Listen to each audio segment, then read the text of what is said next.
Yep, it happened again. A left-wing couple travelled to a dangerous country to spread love. They ignored government warnings that violent crime and terrorism were commonplace, and they ended up being abducted and possibly killed. Now, the following is unconfirmed, but it's circulating on social media. Apparently, Edith Blaise, a Canadian citizen, posted a picture of herself on Facebook holding an Iraq sign in Arabic alongside the following words: "Hitchhiking Iraq. I just wanted to share that there is love and warmth everywhere in the world. You just need the wisdom and courage to reach out and grasp it.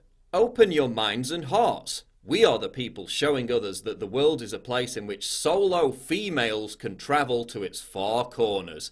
Happy 2019. Let's hit the road." She hit the road with her boyfriend, traveling through Mali and Burkina Faso with the intention of reaching Togo to carry out environmentalist activist work. They ignored a government travel advisory warning to avoid all unnecessary travel to Burkina Faso. They travelled there despite a 2016 Islamic terror attack in the country's capital that killed 6 Canadians. They ignored a government travel warning to, quote, avoid all travel to Mali due to the severe threat of terrorism and violent carjackings. They ignored a Global Affairs Canada warning that armed criminals don't hesitate to shoot at vehicles to stop and rob their occupants. Such incidents can happen, day or night, on both main and secondary roads. On December 15th, all communications with their families abruptly ceased, and the couple have been missing ever since. They were likely kidnapped and held for ransom, if not murdered in cold blood. 2 more victims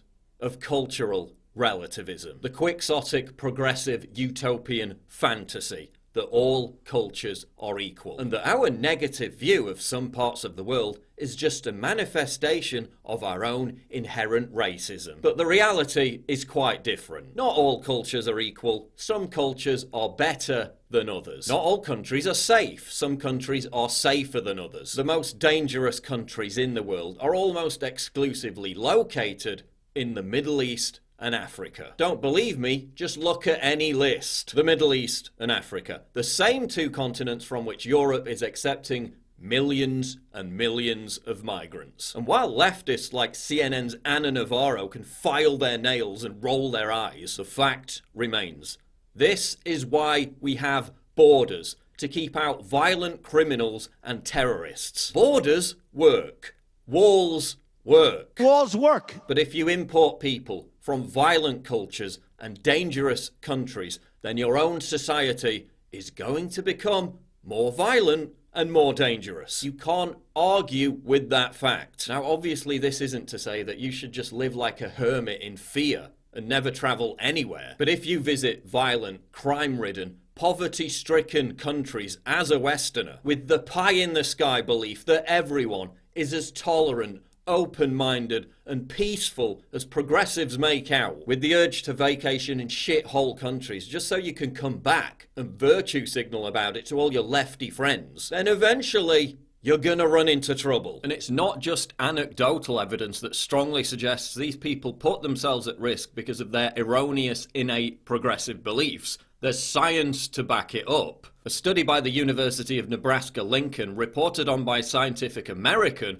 found that conservatives are more attuned than liberals to assessing potential threats. How many more examples of this do we need to see before liberals accept that their utopian view of the world is a complete self-delusion? 2 Scandinavian tourists who went hiking in Morocco, one of whom posted an anti-Islamophobia video and urged her followers to not judge people by their appearance, raped and beheaded by Islamic terrorists. Swedish supporter of multiculturalism and a strong advocate of mass immigration, member of a Facebook page called We Like Diversity, raped and killed by an Ethiopian immigrant and dumped in a forest. Left-wing American couple who cycled through the Middle East and the Balkans, wrote blogs about how evil is a make-believe concept born out of Westerners' bigoted views of other cultures. Mowed down and stabbed to death by Islamic terrorists. Italian performance artist who said she would hitchhike from Italy to the Middle East to, quote, send a message of peace and marriage between different peoples and nations. Raped and strangled to death. Belgian psychologist who worked with failed asylum seekers in Sweden to prevent their deportation. Mowed down by a truck driven by a failed asylum seeker in Sweden. Liberal activist who travelled to Haiti to raise awareness about violence against women while decrying the racism of Westerners towards black men. Held on a rooftop and repeatedly raped by a black man. Female interpreter working on a documentary about the plight of vulnerable refugees. Raped by refugees. There are more examples in my previous video, which is linked in the description. Evil exists in the world. Danger exists in the world.